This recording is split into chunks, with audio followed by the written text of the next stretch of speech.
मिंबर नूर पर जलवाबार सादात मशाइख उलमाए ज़बील एहतराम हाज़िरीन अहले सुन्नत व जमात, अस्सलामु अलैकुम व रहमतुल्लाहि व बरकातुहू।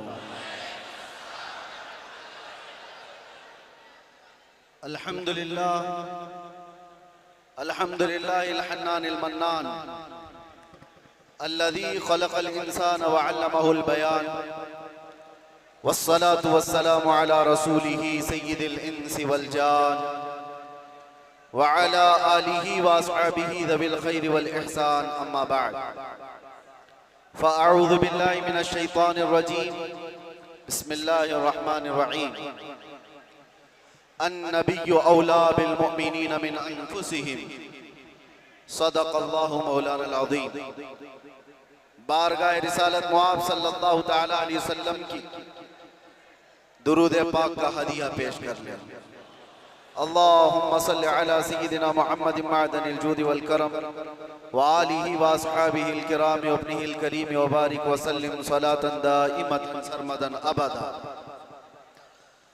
फिर के गली गली तबाह ठोकरें सबकी खाई क्यों, दिल को जो अक्ल दे खुदा तेरी गली से जाए क्यों।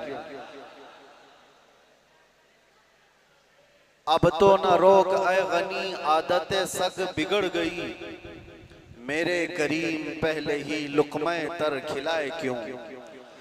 जान है इश्क़ मुस्तफ़ा रोज़ फजू करे खुदा, जिसको वो दर्द का मजा नाज़े दवा उठाए क्यों। अल्लाह तबारक व तआला आपकी ये मोहब्बत व अक़ीदत को सलामत रखे। मैं बहुत देर से देख रहा हूँ हर कोई किसी को बिठा रहा है, और मैं ये भी महसूस कर रहा हूँ बैठे तो बेचारा कोई बैठे कहाँ। जो जिस हालत में खड़ा है, जैसे है उसी अंदाज में खड़ा रहे। हजरत मौलाना इलियास काजी साहब मुझसे कह रहे थे आज यहाँ ऐसा लग रहा है कि जैसे शबे कदर है। मैं उनसे ये कहता हूँ हुजूर पाक सल्लल्लाहु अलैहि वसल्लम के नामूस की जहाँ बात हो, हजारों शबे कदर से भी अभी शबे कदर मिली है मेरे मुस्तफ़ा की बरकत से। सारी बरकतें उस हस्ती पाक की हैं, आबरू माँ ज़नाम मुस्तफ़ा। हम सब की इज्जत व आबरू उस नाम पाक से वाबस्ता है, और इसीलिए हम बार बार ये कहते हैं वो जो न थे तो कुछ न था, और वो जो न हो तो बस। यही अकीदा भी है और यही जिंदगी भी है। वो जो न हो तो कुछ ना हो। इसलिए मेरे अजीजों, एक और बात जिसकी वजाहत भी कर दूं। लोग आज दो दो पोस्टर मेरे पास भेज कर कह रहे थे कि उधर भी है इधर भी है, कैसे प्रोग्राम। असल में ये तिलक नगर में होने वाला प्रोग्राम था। वहाँ के गयूर हजरात ने बड़ी मेहनतें की, मोहब्बतें उनकी भी अपनी जगह पर, लेकिन मेरे मुस्तफ़ा करीम सल्लल्लाहु अलैहि वसल्लम को जहां मंजूर हो, मेरे रब को जहां मंजूर हो, बात वहीं की जाती है। शायद गुरदल्ली वालों का खिंचाव ज्यादा हो। वैसे तो यहाँ पर रेशम का काम करने वाले ज्यादा हैं। बनारसी हजरात को मैं अच्छी तरह से जानता हूँ। इश्क़ रसूल के मामले में वो इतने नरम रेशम भी नहीं है, रस्सियों से मजबूत है। आज कुछ उनके मामलात की वजह से, जगह की किल्लत की वजह से, परमिशन के मामलात में इधर मूव हो गया। बहरहाल ये हालात के एतबार से इधर से उधर हो जाए, कहीं पर भी हो जाए, बात तो उस नबी पाक की जहां से भी की जाएगी गूंज कर रहेगी इंशाअल्लाह। और मुझे पता है हम उस मुल्क में जी रहे हैं जहां अफगानिस्तान का तालिबान मेहमान बन सकता है, और हिंदुस्तान में जन्म लिया सलमान नहीं आ सकता। ये मुनाफिकत है और मैं खुलकर बोलता हूं।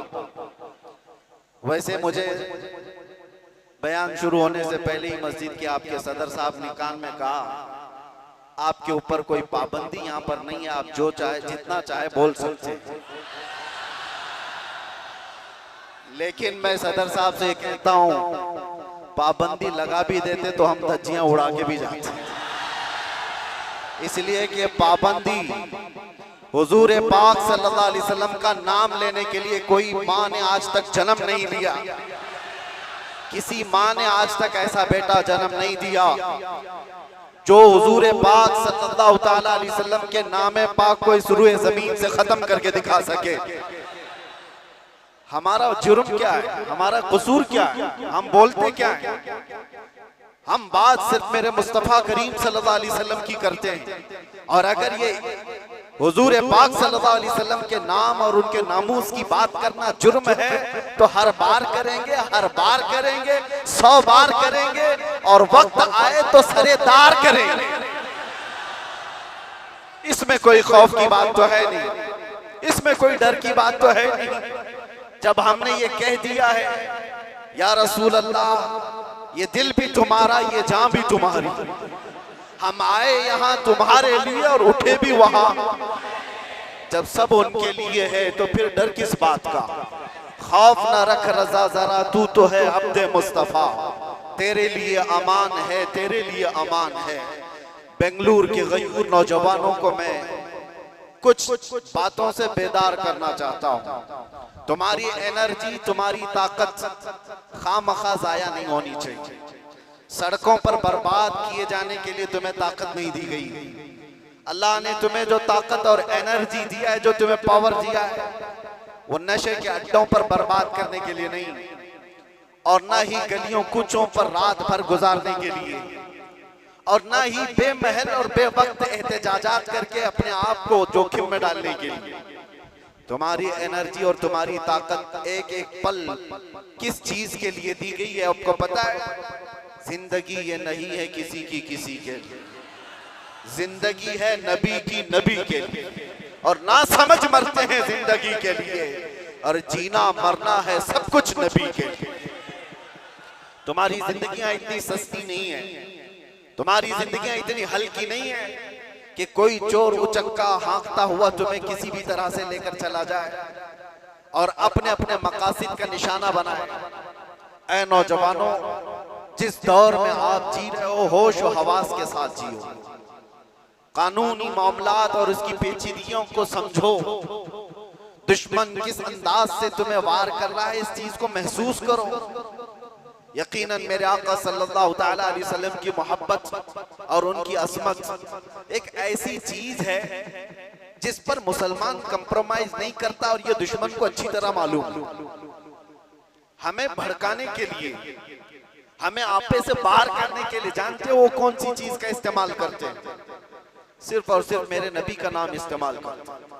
उनको पता है इसकी माँ की गाली से भी उतना नहीं भड़केगा, ये इसके बाप और इसके खानदान को कोसो तो भी नहीं भड़केगा, इसके घर को बिल्डोजर से तोड़ दो तो भी नहीं भड़कता। ये अगर बेकाबू होता है तो आमिना के लाल की इज्जत पर उंगली उठाने से। ये अच्छी तरह से दुश्मन को मालूम है, इसीलिए बार बार इस तार को छेड़ा जाता है।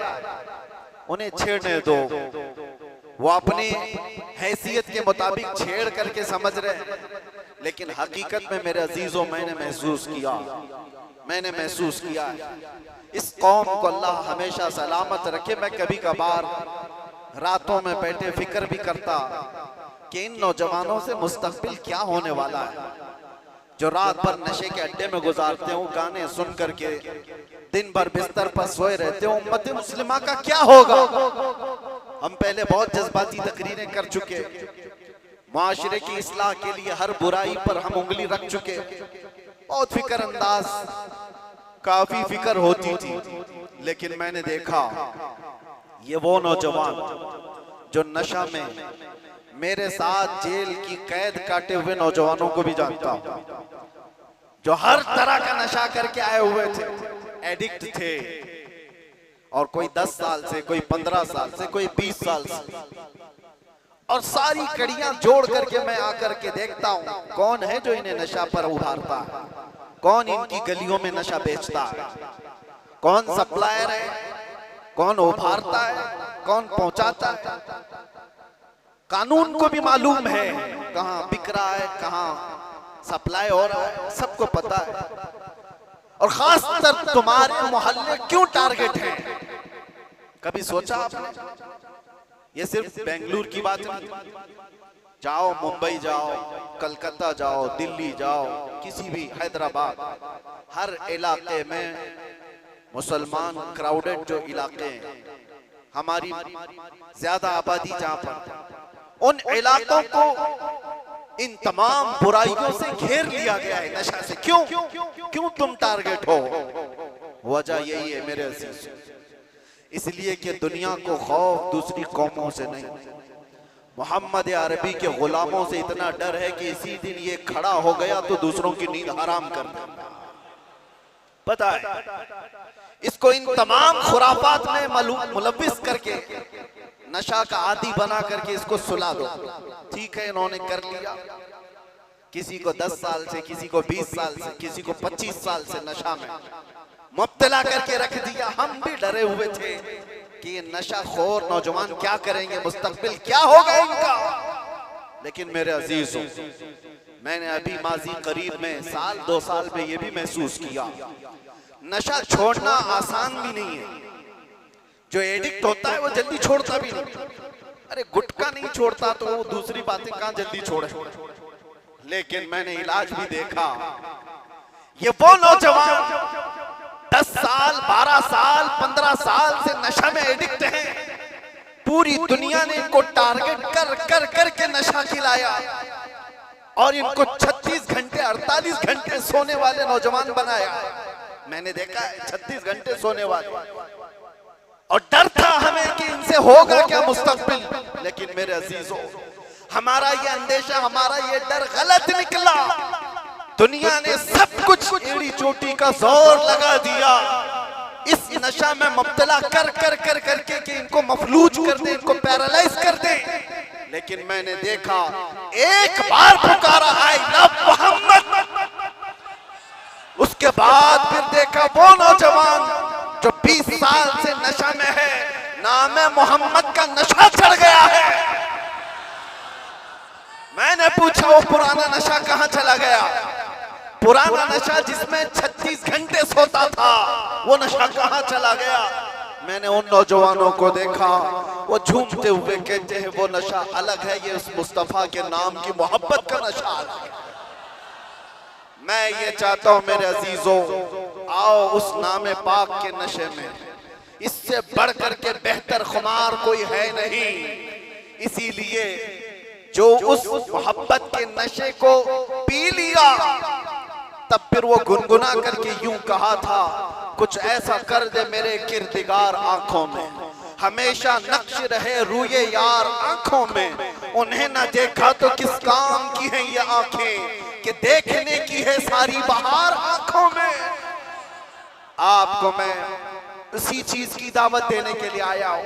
नौजवानों, ये धड़कता दिल किसी लैला को देने के लिए नहीं है, एक ही दिल है। उस लैला को क्या दें जो हर 4 दिन के बाद मजनू बदल देती हो? उस लैला को क्या दें जो पैसे देख करके बदल जाती हो, मनसब देख करके घर बदल लेती हो? हम उस दरबार में अपने आप को डाल दें जहां के मुतालिक ये कहा, जब तक बिके न थे तो कोई पूछता न था। या रसूल अल्लाह, तुमने खरीद कर, सिर्फ अनमोल नहीं, बात यहीं तक नहीं है, जिसको रसूलुल्लाह ने खरीदा वो अबू बकर था तो सिद्दीक बनाया है, उमर था तो फारूक बनाया है, उस्मान था तो जुन्नूरैन बनाया, अली था तो हैदर कर्रार बनाया, बिलाल था तो फखरे आसमान बनाया है, अब्दुल्ला इब्न मसऊद को फखरे फिक़ा बनाया है। जो आया जिस अंदाज से आया मेरे मुस्तफा ने उतना नवाजा है। आज के दौर में हम देख रहे हैं, मुझे दुनिया क्यों पूछती है, मुझे दुनिया क्यों देखना चाहती है। यहाँ का मजमा भी मैं जानता हूँ, ये सुनने कम देखने ज्यादा आया हुआ है। सुनने के लिए तो YouTube से सुन ही रहे, सारी तकरीरें पहुंच भी रहे हैं और ऑनलाइन अभी भी चल रहा होगा, घर बैठ के देख सकते हैं। लेकिन ये उमड़ता हुआ मजमा जो देखने के लिए आया है वो इसलिए कि मेरे अजीजों दुनिया को ये बता दें, दुनिया सेलिब्रिटीज को देखने के लिए कतार लगाती होगी, ये उम्मत ऐसी है मुस्तफा के कैदी को देखने के लिए उमड़ आती है।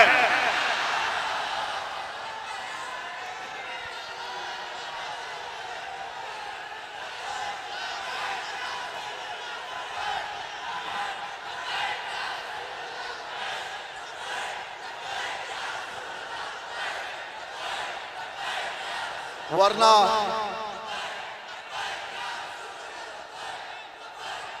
तवज्जो मेरे अजीजों, इस भरी दुनिया में हम जानते हैं जेल से छूटा हुआ आदमी मुंह छुपाकर घूमता है। लोग क्या बोलेंगे, जेल से आया है ना, हम जाने में मुंह छुपाए थे ना आने में मुंह छुपाए। अरे वो छुपा करके वो जाए जो चोरी करके गया हो, जो डकैती करके गया हो, रेप केस में अंदर गया हो, माल खा करके अंदर गया हो। वो क्यों मुंह छुपाए जो लब्बैक या रसूलुल्लाह कह कर गया हो। आपके लिए भी मैं कह रहा हूं, मुंह छुपाने की नहीं, ये मुंह उठाने का वक्त है, उठाने का वक्त है। इसलिए कि मेरे अजीजों, उस नामे पाक के बाद अगर कोई मुसीबत आती है तो ये हुकूमतें या ताकतों के जरिए से वो तो जरिया बनते हैं। असल बात ये है कि हमें अल्लाह तबारक व तआला उस अजीम इम्तिहान से गुजारना चाहता है जो बिलाल हबशी को दिया गया है, जो खब्बाब बिन अल-अरत को दिया गया है, जो खुबैब बिन अदी को दिया गया है, जो ज़ैद बिन दसना को दिया गया है। मैं तारीख पढ़ता हूँ, हमेशा एक बात याद आती है, मेरे साथ भी सेम मामला हुआ था। हालांकि कंपैरिजन कुछ नहीं, बिला तशबीह बिला तमसील। इमाम अहमद बिन हम्बल 5 लाख हदीसों के हाफिज हैं। आपको एक फतवे की वजह से 3 बार कोड़े मारे गए, 3 बार। और कोड़े किसको कहते हैं? ये जो कमर का बेल्ट है इसको नहीं, वो चमड़े का पट्टा होता था, एक बार मारते थे तो चमड़ी लगकर आ जाती थी। ऐसे कभी 80 कोड़े, कभी 100 कोड़े। इमाम अहमद बिन हम्बल को जब ले जाया जा रहा था, ये तीसरी मर्तबा था, वक्त का खलीफा जब जल्लाद को हुक्म दिया कि इस बार फिर इनको कोड़े मारो, इनको फतवा वापस लेने के लिए कहो। एक शख्स ने कान में आकर के कहा, वो भी बड़े आलिम थे उस वक्त, कहा कि आप मुझसे कान में कहते से मैं सारा मामला सही कर लूंगा, निपटा लूंगा। आपने कहा मेरे मुस्तफा की इज्जत और उनकी शरीयत कानों में नहीं बोली जाती, कानों में नहीं। इसलिए हम भी भरे मजमा में कहते हैं। आप जा रहे थे तो एक मशहूर चोर था बगदाद, उसने पुकार करके क्या कहा, अहमद बिन हम्बल सुनो, मैं चोरी में 1500 कोड़े खा चुका हूं। चोरी कर कर करके बार बार पकड़ा जाता हूं, कोड़े खाता हूं, लेकिन फिर भी मैंने चोरी नहीं छोड़ी, चोरी अभी तक मुझसे छूटी नहीं है। ऐ अहमद बिन हम्बल, मैं चोरी छोड़ भी दिया अगर तो ज्यादा से ज्यादा मेरे बच्चों के पेट पे फर्क आ सकता है। आप ये कोड़ों के डर से हक बात बोलना न छोड़ें, इसलिए कि अगर आप समझौता कर लिए तो पूरी उम्मत बर्बाद हो जाए। इमाम अहमद बिन हम्बल कहते हैं, अच्छों से बढ़ करके उस चोर ने दर्स दिया था, उस चोर ने सबक सिखा दिया था कि लोग सजाओं के डर से जब चोरी नहीं छोड़ते तो हम सजाओं के डर से मेरे मुस्तफा का नाम लेना क्यों छोड़ दो, हुजूर की इज्जत पर बात करना क्यों छोड़ दो। और अब तो हमें पता है हमारी जिंदगी बची क्या है, हमारी जिंदगी की असर हो गई। जिसकी उम्र 40 साल के करीब होती है वो कहा जाता है असर का वक्त हो गया उसकी जिंदगी। असर से मगरिब में कितना टाइम रहता है, सूरज डूबने को बहुत थोड़ा सा वक्त रहता है। हमारी जिंदगियों की असर हो गई, मगरिब में थोड़ा सा वक्त बाकी है। जो जीना था रब तबारक व तआला ने खुशियां अता की, बचपना भी खुशहाल, हमारी जवानी भी खुशहाल, हमने जो पढ़ना था पढ़ लिया, शादी बच्चे सब हो गए, तिजारत भी हो गई, माल भी, घर भी, सारी चीजें अल्लाह ने जो जीने की दुनिया में सराय सब अता कर। अब इस वक्त जब असर से मगरिब का वक्त हो चुका हो, आदमी अगर अल्लाह के जिक्र से मुंह फेर ले और इधर सूरज डूब जाए तो फिर उसकी जिंदगी इससे ज्यादा नहुसत में नहीं आ सकती। उससे बदकिस्मत कौन है जिसकी फजर अच्छी हुई, जोहर अच्छी हुई, असर तक अच्छे पहुंचा और असर के बाद बिगड़ गया, तो इससे बढ़ करके बदनसीब कौन है।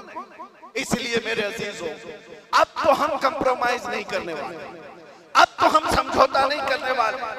अब जो होना है, जिसको हमारे मुहावरों में कहा जाता है, जब सर ओखली में रख दिया तो मुसल से क्या डर, आदमी को पता है।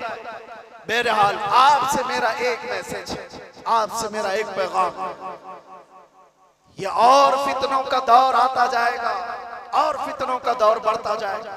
मेरे नबी पाक सल्लल्लाहु अलैहि वसल्लम ने फरमाया, मैं देख रहा हूं फितने मेरी उम्मत पर इस अंदाज से आ रहे हैं जैसे बारिश के कतरे, बारिश के कतरे जिस तरह आ रहे हैं, इस तरह से फितने आएंगे। तस्बीह का दाना यानी तस्बीह, उसकी गांठ अगर टूट जाए तो दाने किस तरह से बिखर जाते हैं। हुजूर पाक फरमाते हैं, उम्मत में फितने इसी तरह से होंगे, एक दाना पकड़ने जाओगे दूसरा सरक जाएगा, दूसरा पकड़ने जाओगे तीसरा निकल जाएगा। तुम एक फितने से निकल करके आ रहे होगे, दूसरा सामने होगा और तुम ये कहोगे इससे बड़ा फितना तो मैंने देखा ही नहीं, जबकि उसके बाद फिर फितना आएगा। हुजूर फरमाते उसको देखकर फिर कहोगे तुम इससे बड़ा तो मैंने देखा ही नहीं। इस दौर में हम जिंदगी गुजार रहे हैं, हर आने वाला दिन एक नया फितना लेकर के आएगा। इसी जमाने के मुतालिक मेरे मुस्तफा सल्लल्लाहु अलैहि वसल्लम ने फरमाया, तुम्हारा ईमान पर कायम रहना इतना मुश्किल हो जाएगा जितना हथेली में अंगारा लेकर खड़ा होना मुश्किल हो जाएगा। आग का अंगारा लेकर आदमी हथेली में खड़ा हो सकता है, इतना ही मुश्किल हो जाएगा। मैं देख रहा हूं उस दौर को, लोग हवाओं में ईमान बेच देते। आज जिसकी हवा देखा उसकी बोली बोलना शुरू कर दिया, इधर आंधी चल रही है उसके पीछे भाग गए। इसीलिए हुजूर पाक सल्लल्लाहु अलैहि वसल्लम ने यह भी फरमाया था कि ताकत की बोलबाला ऐसा होगा कि लोग उसी को सब कुछ समझ रहे होंगे। आज वही है ताकत, हुकूमत, सत्ता जिसके पास है, लोग ये समझते हैं उनके साथ ही रहने में भलाई है, उनके साथ ही रहने में भलाई है कि कुछ उनका छूटा हुआ झूठा खाने को मिल जाएगा। मेरे अजीजों, ये ईमान की अलामत नहीं।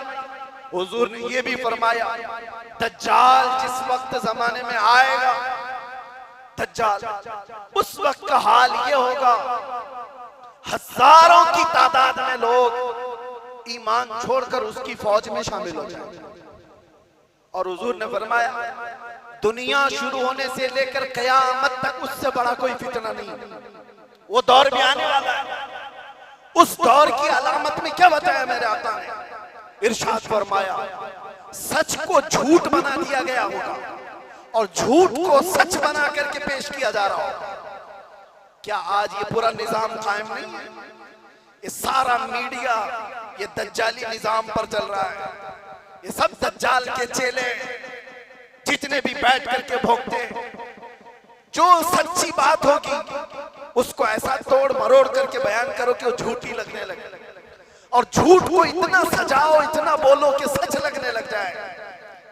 आज उस दौर में तुम जी रहे हो। कितने बड़े बड़े चैलेंजेस हैं तुम्हारे पास, कितने बड़े बड़े चैलेंजेस हैं। ईमान पर कायम रहना मुश्किल हो जाएगा।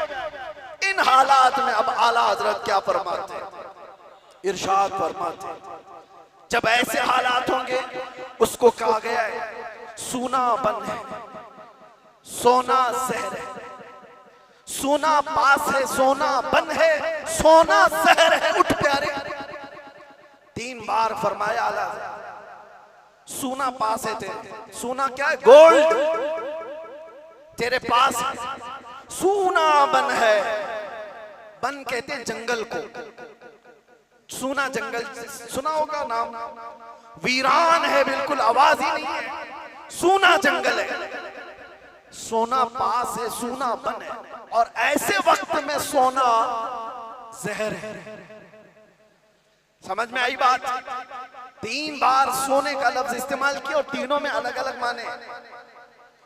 सोना पास है, सूना बन है, और सोना जहर है। उठ प्यारे, तू कहता है मीठी नींद है तेरी मथी निराली है, शहद दिखाए जहर पिलाए, कातिल डाइन शोहर कुश, इस मुर्दार पे क्या ललचाए दुनिया देखी भाली।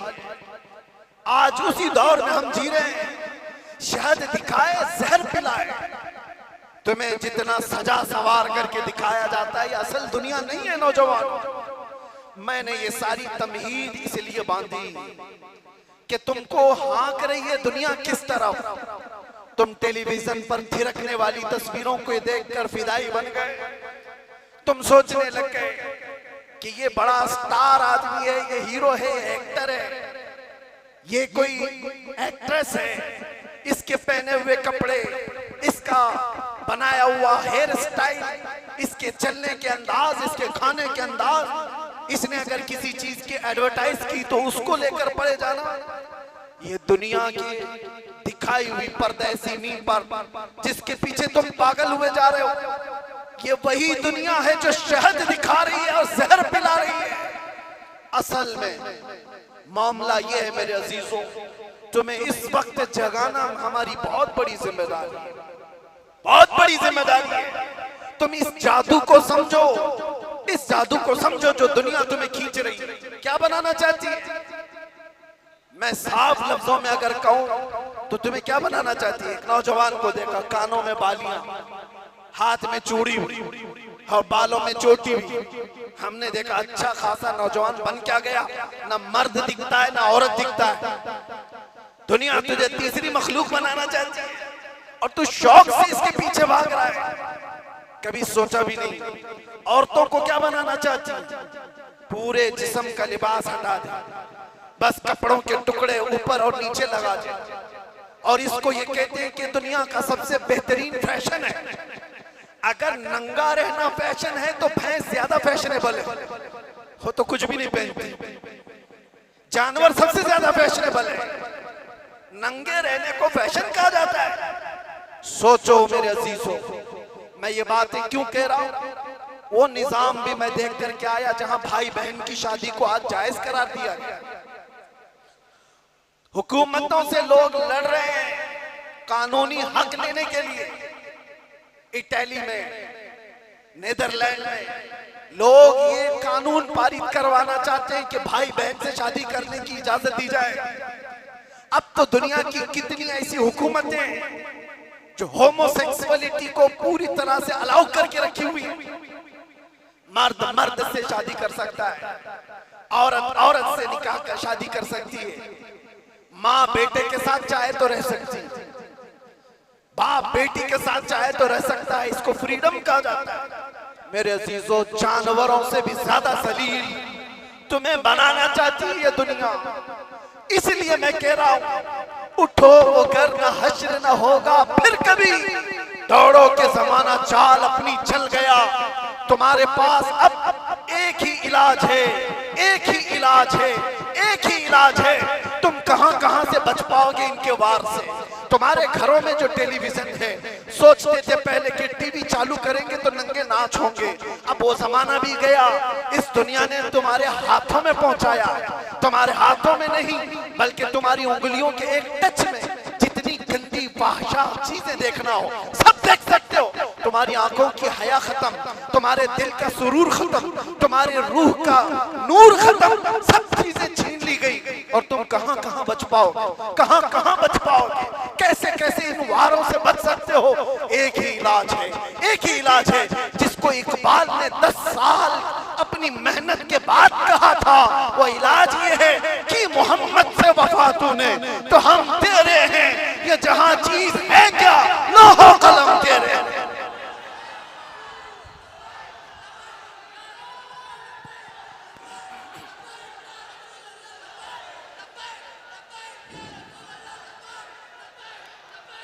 हर आफत, हर फितने से हिफाजत चाहते हो, एक साथ के पास आ जाओ। बुलहवसन सीमा दर की बंदगी अच्छी नहीं, उनके दर की भीख अच्छी, सरवरी अच्छी नहीं। उस जमाने के जो सहाबा, मेरे अजीज